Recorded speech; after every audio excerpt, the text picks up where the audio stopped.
بسم اللہ الرحمن الرحیم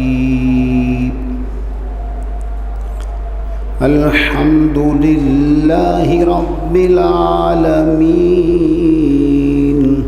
والعاقبۃ للمتقین والصلاۃ والسلام علی سید المرسلین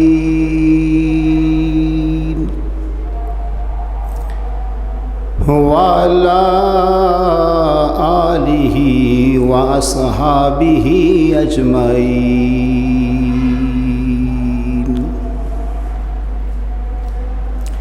قال اللہ تعالی فی القرآن المجید والفرقان الحمید بسم اللہ الرحمن الرحیم۔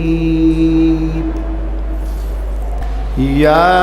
ایہا الذین آمنوا لا ترفعوا اصواتکم فوق صوت النبی ولا تجہروا له بالقول کجہر بعضکم لبعض ان تحبط اعمالکم وانتم لا تشعرون۔ صدق اللہ العلی العلیم وصدق رسولہ النبی الکریم۔ مولاي صلی وسلم دائما ابدا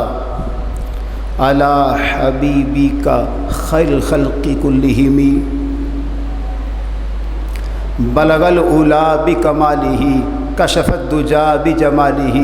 حسنت جمیع خصالہ صلوا علیہ وآلہ۔ حمد و صلوات کے بعد اللہ قدوس کا لاکھ شکر ہے کہ اس نے آج پھر ہمیں اپنے گھر میں حاضر ہو کر جمعۃ المبارک کی ادائیگی کی توفیق عطا فرمائی۔ اللہ کریم آج کی اہل ایمان کی حاضری اپنی بارگاہ ربوبیت میں قبول فرما کر ہمارے لیے اپنی خوشنودی اور رضا کا ذریعہ بنائے۔ سامعین محتشم، آج کی ہماری گفتگو کا عنوان ہے آداب بارگاہ رسالت۔ اسی پر گفتگو کریں گے۔ ہستی کو اپنی جو بھی مٹائے تیرے حضور، ہستی کو اپنی جو بھی مٹائے تیرے حضور، فیضان معرفت کا وہ پائے تیرے حضور۔ اللہ کی بارگاہ کے مقبول انبیاء، اللہ کی بارگاہ کے مقبول انبیاء، تعظیم سے ہیں سر کو جھکائے تیرے حضور۔ عرش اولا کو بھی نہ وہ سایہ ہوا نصیب، عرش اولا کو بھی نہ وہ سایہ ہوا نصیب، ہے رحمت خدا کے جو سائے تیرے حضور۔ ترسے گا تا حیات وہ دربار کو تیرے، ترسے گا تا حیات وہ دربار کو تیرے، ایک بار جو فرشتہ بھی آئے تیرے حضور۔ آداب بارگاہ رسالت کو جان کر، آداب بارگاہ رسالت کو جان کر، جبریل احتیاط سے آئے تیرے حضور۔ جو ظلم کر رہے ہیں گناہوں سے جان پر، جو ظلم کر رہے ہیں گناہوں سے جان پر، رحمت خدا کی ان کو بلائے تیرے حضور۔ تیرے کرم سے بخشش و جنت ملے اسے، تیرے کرم سے بخشش و جنت ملے اسے، انبار جو گناہوں کے لائے تیرے حضور۔ دربار سے تیرے کبھی خالی نہیں گیا، دربار سے تیرے کبھی خالی نہیں گیا، سائل سوال لے کے جو آئے تیرے حضور۔ حیوان بھی تجھی کو سناتے ہیں حال دل، حیوان بھی تجھی کو سناتے ہیں حال دل، انسان کیوں نہ عرض سنائے تیرے حضور۔ تیرے حضور ہستی کا اس بات ہے گناہ، تیرے حضور ہستی کا اس بات ہے گناہ، کس کی مجال ہو کے دکھائے تیرے حضور۔ شافی نے تیرے فضل سے جو نعت ہے لکھی، شافی نے تیرے فضل سے جو نعت ہے لکھی، طیبہ میں کاش آ کے سنائے تیرے حضور۔ سامعین محترم، سورۃ الحجرات کی آیت پاک نمبر 2 ہم نے تلاوت کی ہے، جس میں اللہ قدوس نے اہل ایمان کو فرمایا یا ایھا الذین آمنو، اے ایمان والو لا ترفعوا اصواتکم فوق صوت النبی، کہ نبی مکرم علیہ السلام کی آواز مبارک سے اپنی آوازوں کو بلند نہ کیا کرو، ولا تجروا له بالقول كجهر بعضکم لبعض، اور نہ ایسے زور سے کلام کیا کرو جیسے تم آپس میں ایک دوسرے کے ساتھ گفتگو کرتے ہو، ان تحبط اعمالکم وانتم لا تشعرون، اس عمل سے فرمایا کہیں ایسا نہ ہو کہ تمہارے اعمال جو ہیں وہ ضائع کر دیے جائیں اور تمہیں خبر تک نہ ہو، تمہیں شعور تک نہ ہو۔ اس آیت مبارکہ کے تحت امام بخاری رحمہ اللہ نے بخاری شریف کے اندر 2 احادیث نقل فرمائی ہیں، وہ دونوں احادیث ہم پیش کر رہے ہیں۔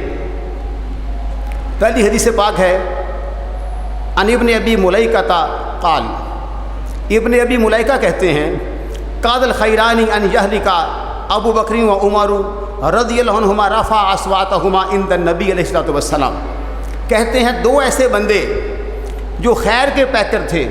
بڑی شان والے، بڑی شوکت والے، قریب تھا کہ اس دن وہ بھی ہلاک ہو جاتے،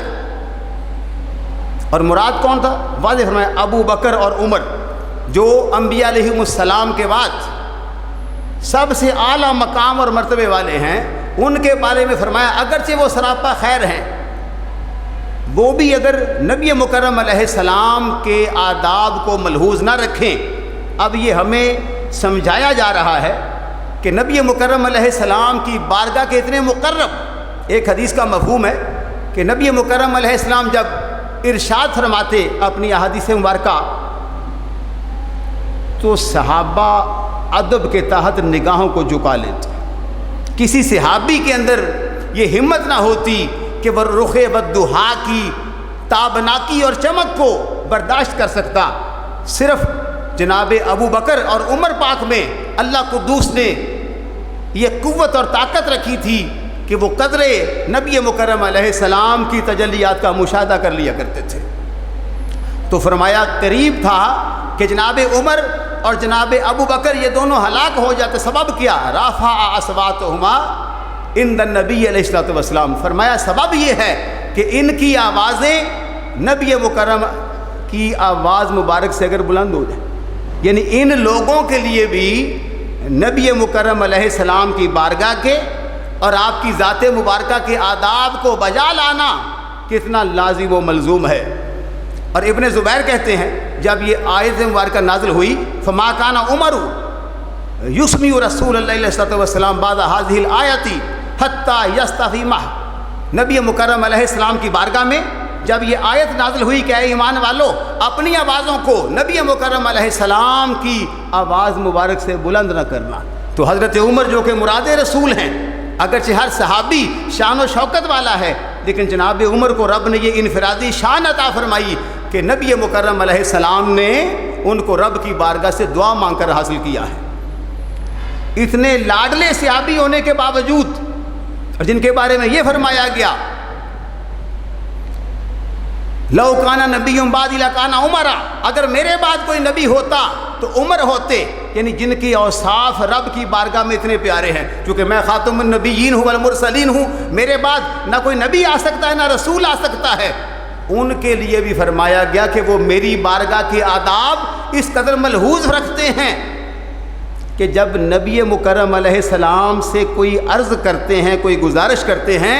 تو نبی مکرم علیہ السلام جو دلوں کے حال جانتے ہیں دوبارہ فرماتے ہیں کہ عمر کیا کہا ہے، یعنی اتنی آہستہ گفتگو فرمانا شروع کر دی کہ کہیں ہماری آواز نبی مکرم نور مجسم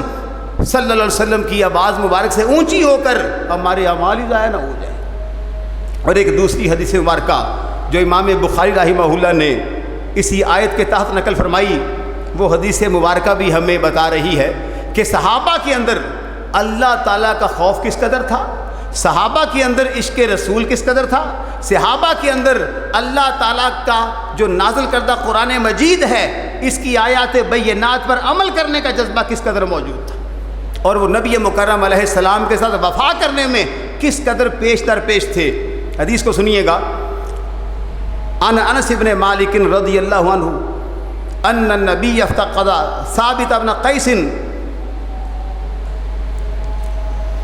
جناب انس بن مالک کہتے ہیں کہ نبی مکرم علیہ السلام نے حضرت ثابت بن قیس کو مفقود پایا، یعنی حاضر نہ پایا، موجود نہ پایا۔ فقال رجل یا رسول اللہ صلی اللہ علیہ وسلم، ایک صاحب کو پتہ چلا کہ نبی مکرم علیہ السلام ثابت بن قیس کے بارے میں جاننا چاہتے ہیں کہ وہ کہاں ہیں۔ تو ایک صاحب نے کہا اللہ کے رسول انا اعلم لک علمہ، میں آپ کو ان کے بارے میں کچھ آگاہی عرض کرتا ہوں، آپ کو ان کے بارے میں کچھ گزارش کرتا ہوں۔ فاتاہ، پس وہ آئے، واجدہ جالسا فی بیتہ، تو ان کو اپنے گھر میں پایا۔ وہی ثابت بن قیس جو نبی مکرم علیہ السلام کی بارگاہ میں حاضر ہونے سے قاصر تھے، حاضر نہیں ہو رہے تھے۔ جب وہ صاحب ان کو تلاش کرنے کے لیے گئے تو ان کو اپنے گھر میں پایا، اور کس حال میں؟ منکسن راسہ، اپنے سر کو جھکا کر بیٹھے ہوئے تھے، بڑے شرمسار ہو کر، بڑے ندامت کا پیکر بن کے سر کو جھکا کر بیٹھے ہوئے تھے۔ فقال لہ، اس صاحب نے ان سے کہا ما شانک، کیا ہو گیا ہے؟ نہ تو تم نبی مکرم علیہ السلام کی بارگاہ میں حاضر ہو رہے ہو، نہ گھر میں بیٹھے ہو، جیسے مایوس ہو کر، پریشان ہو کر بیٹھے ہو، اس کی وجہ کیا ہے؟ اب صحابی نے اس آیت کو سمجھا، اور سمجھنے کے بعد جو انہوں نے اپنے جذبات، اپنی عقیدت، اپنی محبت کا اظہار کیا ہے، وہ ہمارے لیے قابل عمل ہے کہ صحابہ جن کو رب نے جنت کی نعمت عطا فرمائی ہے اور سر کی آنکھوں سے دیدار مصطفیٰ کے جلوے عطا فرمائے ہیں، وہ کس قدر با وفا لوگ تھے، وہ کس قدر اثار کرنے والے تھے۔ فقال شر، کہا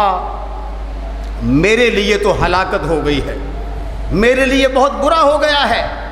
گویا کہ میں ہلاک ہو گیا ہوں۔ اب سبب کیا بیان کیا؟ کان یرفع صوتہ فوق صوت النبی علیہ السلام،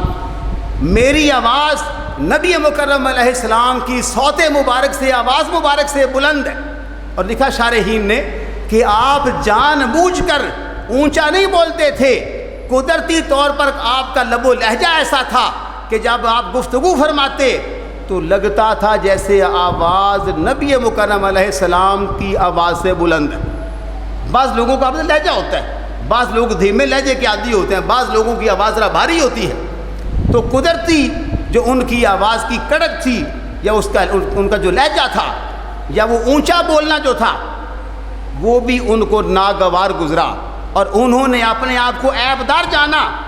اور کتنا بڑا عیبدار جانا؟ ہمارے ہاں تو آج اس بات کا خیال ہی ختم ہو گیا ہے کہ بعض اوقات انسان گناہوں میں ڈوبتا اس قدر غرق ہو جاتا ہے کہ اس کا ضمیر مردہ ہو جاتا ہے، اس کو احساس تک نہیں ہوتا کہ میں برائی کے کون سے گڑھے میں گرتا چلا جا رہا ہوں۔ بعض اوقات حلال حرام کی تمیز ختم ہو جاتی ہے، بعض اوقات چھوٹے بڑے کے احترام کو نظر انداز کر دیا جاتا ہے، بعض اوقات والدین کی خدمت اور احترام کو نظر انداز کیا جاتا ہے۔ فقد حبط عملہ، کہا میرے تو اعمال برباد ہو گئے، کیونکہ رب نے قرآن مجید میں فرما دیا ہے کہ جس کی آواز نبی مکرم علیہ السلام کی آواز مبارک سے اونچی ہو جائے گی، ہم اس کے اعمال ضائع کر دیں گے، اس کو خبر تک بھی نہیں ہوگی۔ تو میں وہ بندہ ہوں، یا یہ وہ بندہ ہے کہ جس کی ہلاکت کا سامان یہ بنا کہ اس کی آواز اونچی ہوئی اور اس کی اعمال ضائع ہو گئے۔ ہوا من اہل النار، کہنے لگے یہ تو اب اہل نار میں سے ہو گیا ہے۔ الگ ہے صحابی رسول، دست مصطفیٰ علیہ السلام پر بیعت کی ہے، حضور کے دست مبارک پر غلامی کا دعویٰ کیا ہے، آنکھوں سے نبی مکرم علیہ السلام کے جمال با کمال کا مشاہدہ کیا ہے، اس کے باوجود دل کے اندر خوف خدا اتنا ہے، تعظیم مصطفیٰ کا معیار یہ رکھا ہوا ہے کہ آواز اونچی ہے۔ آپ کی بارگاہ میں حاضر ہو کر جو کلمات کبھی کہے تھے، ان کلمات کی وجہ سے ثابت بن قیس جو ہے یہ ہلاک ہو گیا ہے، اس کے اعمال ضائع ہو گئے ہیں، اب یہ دوزخی ہو چکا ہے۔ فَأَتَى الرَّجُلُ النَّبِيَّ صلی اللہ علیہ وسلم فَأَخْبَرَهُ أَنَّهُ قَالَ كَذَا وَكَذَا، وہ بندہ میرے اور آپ کے قریب نبی مکرم علیہ السلام کی بارگاہ میں حاضر ہو گیا اور آ کر کہا یا رسول اللہ صلی اللہ علیہ وسلم، ثابت بن قیس تو یہ جملے کہہ رہے تھے، ان کے جملوں کو دہرایا۔ اور حدیث کا مفہوم ہے کہ موسیٰ نے کہا وہ شخص ایک عظیم بشارت لے کر اس کے پاس پہنچا، ان کے پاس پہنچا۔ وہ بشارت کیا تھی؟ نبی مکرم علیہ السلام نے اس صحابی کو جو گھر کے اندر مقید ہو چکے تھے اس خوف کی وجہ سے کہ کہیں میرے اعمال ضائع ہو چکے ہیں، میں تو دوزخیوں میں شامل ہو چکا ہوں، فَقُلْ لَهُ إِنَّكَ لَسْتَ مِنْ أَهْلِ النَّارِ، میرے نبی نے فرمایا خوشخبری سنا دو اس کو کہ میرا غلام دوزخی نہیں ہو سکتا۔ فرمایا تم دوزخی نہیں ہو، وَلَكِنَّكَ مِنْ أَهْلِ الْجَنَّةِ، بلکہ تم اہل جنت میں سے۔ اور یہی ثابت بن قیس کے حوالے سے جو الفاظ صاحب روح المعانی رحمہ اللہ نے نقل فرمائے ہیں وہ بڑے قابل غور ہیں۔ وہ فرماتے ہیں کہ نبی مکرم علیہ السلام نے ان کی اس عقیدت اور احترام کو دے کر فرمایا اما ترضى ان تعيش حمیدا، کیا تو اس بات پہ راضی نہیں کہ تو بڑی خوشگوار زندگی گزارے؟ تو اس بات پہ راضی نہیں؟ وتقتل شہیدا، کیا تو اس بات پہ راضی نہیں کہ تجھے رب شہادت کی موت عطا فرمائے؟ وتدخل الجنۃ، اور تجھے جنت میں داخل کیا جائے۔ اور جب پیارے آقا علیہ السلام کی مبارک زبان سے یہ الفاظ سنے، صحابی نے کہا قال رضیت، میں بالکل راضی ہوں، لیکن ساتھ ایک عہد کیا، امت کو بتایا کہ اگر کریم آقا علیہ السلام غلاموں پر اتنے کریم ہیں، اتنی شفقت کرنے والے ہیں، تو غلام کا حق کیا بنتا؟ کہا ولا ارفع صوتی ابدا، ہاں اب زندگی بھر کبھی بھی میری آواز اللہ صوتی رسول اللہ علیہ السلام میرے کریم نبی کی آواز سے بلند نہیں ہو۔ یہ کمال تھا کہ اللہ تعالیٰ کے حکم کو اپنے اوپر وارد کرنا، اللہ تعالیٰ کے حکم کو اپنے اوپر لازم جاننا کہ وہ میرا معبود ہے، میں اس کا عابد ہوں، وہ میرا مسجود ہے، میں اس کا ساجد ہوں، وہ میرا محمود ہے، میں اس کا حامد ہوں، وہ میرا معروف ہے، میں اس کا عارف ہوں۔ ایک تعلق ہے، اس تعلق کے بغیر جینے کا لطف نہیں آ سکتا۔ اور اس کے بعد ایک اصول بنایا، جناب صدیق اکبر کا یہ معمول رہا کہ جب بھی کوئی وفد یا کوئی خاص لوگ نبی مکرم علیہ السلام کی بارگاہ میں آپ سے شرف ملاقات حاصل کرنے کے لیے حاضر ہونا چاہتے تھے، مدینہ منورہ پہنچتے تو جناب صدیق اکبر ایک آدمی بھیجتے، جو آدمی ان کو نبی مکرم علیہ السلام کی بارگاہ کے آداب کو ملحوظ رکھنے کی تلقین کرتا کہ اللہ کے حبیب کی بارگاہ میں حاضری کی آداب یہ ہے کہ یہ کوئی دنیا کا بادشاہ نہیں ہے کہ 4 دن کی چاندنی پھر اندھیری رات، یہ وہ دنیا کے نہیں بلکہ یہ کائنات کے وہ حقیقی حکمران ہیں جن کو رب نے ایسی حاکمیت عطا فرمائی ہے کہ وہ عالم دنیا میں بھی ہوں تو پوری دنیا میں حکومت فرماتے ہیں، عالم برزخ میں بھی چلے جائیں تو رب ان کو پوری دنیا کی حاکمیت عطا فرماتا ہے۔ تو آپ نے باقاعدہ ایک شخص مقرر فرمایا وَأَرْسَلَ إِلَيْهِمْ أَبُو بَكْرٍ مَنْ يُعَلِّمُهُمْ كَيْفَ يُسَلِّمُونَ وَيَأْمُرُهُم بِالسَّكِينَةِ وَالْوَقَارِ عِنْدَ رسول اللہ صلی اللہ علیہ وآلہ وسلم، کہ جو بندے ان کو بتاتے کہ بارگاہ مصطفیٰ کی آداب کیا ہیں، وہاں کس وقار کے ساتھ، کس ادب کے ساتھ آپ کی بارگاہ میں حاضری دینی ہے، کہیں آپ کی بارگاہ کے آداب معاذ اللہ نظر انداز نہ ہو جائیں۔ اور یہ سب کچھ کیوں ہو رہا ہے؟ نبی مکرم علیہ السلام کو اللہ کریم نے بے شمار خصائص سے، بے شمار اوصاف حمیدہ سے ہمکنار فرمایا۔ ایک وصف کا ذکر کر رہا ہوں، فتاوی امام سراج الدین میں یہ موجود ہے، فتاوی رضیہ شریف میں امام احمد رضا خان بریلوی رحمہ اللہ نے اس کو نقل فرمایا کہ جو عزت اللہ تعالیٰ نے نبی مکرم علیہ السلام کو فرمائی ہے اس کی شان و شوکت کیا ہے۔ اللہ تعالیٰ نے نبی مکرم علیہ السلام سے فرمایا قد مننت علیک بسبعۃ اشیاء، میں نے تمہارے اوپر 7 احسانات فرمائے ہیں، اگرچہ بے شمار ہو لیکن یہاں پر 7 کا ذکر فرمایا، اور ان 7 میں سے کہا اولها انی لم اخلق فی السماوات والارض، میں نے 7 آسمانوں اور 7 زمینوں میں اکرم علی منکا، محبوب تجھ سے بڑھ کر کسی کو عزت والا نہیں بنا۔ اگرچہ انبیاء علیہم السلام سارے شانوں والے، عزتوں والے، مرسلین سارے، اصحاب و اہل بیت عزت والے، لیکن اللہ کے بعد اگر کسی کو عزت میں رب نے اعلیٰ اور عرفہ مقام عطا فرمایا ہے تو میرے اور تیرے کریم نبی کو عطا فرمایا ہے۔ اور جتنی رب نے انہیں عزت عطا فرمائی ہے، عشق رسول کا تقاضا یہ ہے، محبت مصطفیٰ کا تقاضا یہ ہے کہ ان کو رب نے جتنی عزت عطا فرمائی ہے اس قدر ان کا احترام کیا ہے، کیونکہ یہ تو ہمارے گھروں کا اصول ہے، جتنی ماں کی عزت، جتنی باپ کی عزت، جتنی استاد کی عزت، جتنی شیخ کی عزت، اگر اس کو نظر انداز کیا جائے تو کیا ہم ان سے کچھ حاصل کر سکتے ہیں؟ نافرمان شاگرد استاد سے کچھ لے سکتا ہے؟ نافرمان جو ماں باپ کا ہو کیا وہ بخشا جا سکتا ہے؟ اگر ماں باپ کا نافرمان ہو تو بخشا نہ جائے۔ اور طرفہ یہ ہے کہ لوگ نبی کی بارگاہ میں آوازیں کس رہے ہیں معاذ اللہ، اور اس بات کی پرواہ نہیں کر رہے کہ یہاں پہ 70,000 فرشتے صبح آتے ہیں، 70,000 ملائکہ شام کو آتے ہیں، اور زندگی بھر ترستے ہیں کہ کاش دوبارہ اس چمکدار اور نورانی بارگاہ کا دیدار ہو جائے۔ اس لیے اپنے آپ کو نبی مکرم علیہ السلام کے ساتھ وابستہ کرنے کا اہم ذریعہ یہ ہے کہ ہم با ادب بن جائیں۔ وہ ایک شاعر فارسی میں کہتے ہیں کہ ادب گاہی سے زیر آسماں از عرش نازک تر، نفس گم کردہ می آید جنید و با جدیدی جا۔ فرماتے ہیں کہ یہ وہ بارگاہ ہے آسمان کے نیچے، ادب کا ایسا مقام ہے، ایسی نازک نہیں بلکہ نازک تر بارگاہ ہے کہ جنید بغدادی رحمہ اللہ اور حضرت بستامی رحمۃ اللہ علیہ، جن کا شمار داتا حجویری کے پیروں میں، سیدی غوث الاعظم کے پیروں میں ہوتا ہے، ان کے پیروں میں اور مشائخ میں ہوتا ہے، فرماتے ہیں جب نبی مکرم علیہ السلام کی بارگاہ میں جاتے ہیں نا تو اپنے سانس کو روک لیتے ہیں، لبوں کو جنبش دینا تو دور کی بات ہے، زبان سے الفاظ نکالنا تو دور کی بات ہے، اپنے سانسوں کو روک لیتے ہیں کہ جو سانس کی آہٹ ہے، جو سانس کی آواز ہے، کہیں مزاج مصطفیٰ پہ گرا نہ گزر جائے۔ یہ وہ لوگ تھے جو کبھی سکر کے بادشاہ بنے، کبھی صحف کے شہنشاہ بنے،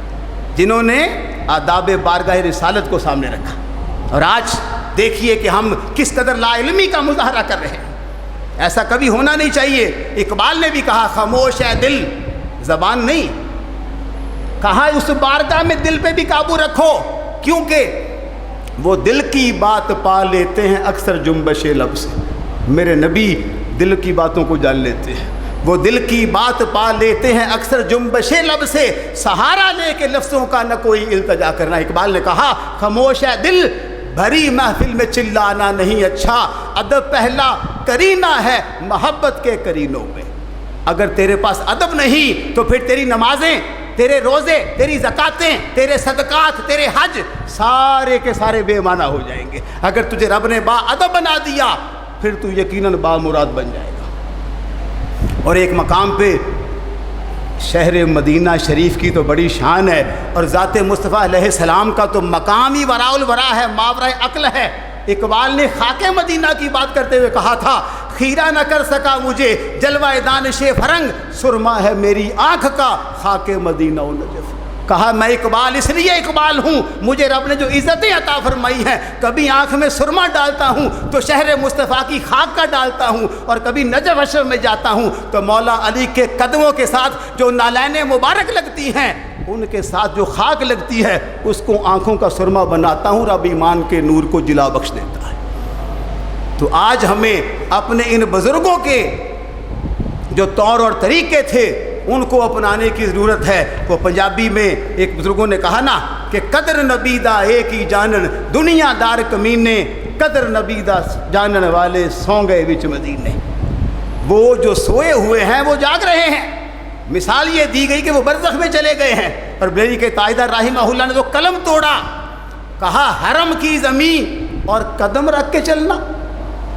توجہ، حرم کی زمین اور قدم رکھ کے چلنا، ارے سر کا موقع ہے وہ جانے والے۔ بھائی اللہ کے بندے، اگر رب نے تجھے حرم پاک کی حاضری کی سعادت عطا فرما دی ہے تو پھر قدموں کے بل نہیں، پھر سر کے بل جانے کی طلب کر۔ سر کے بل جا کے بتا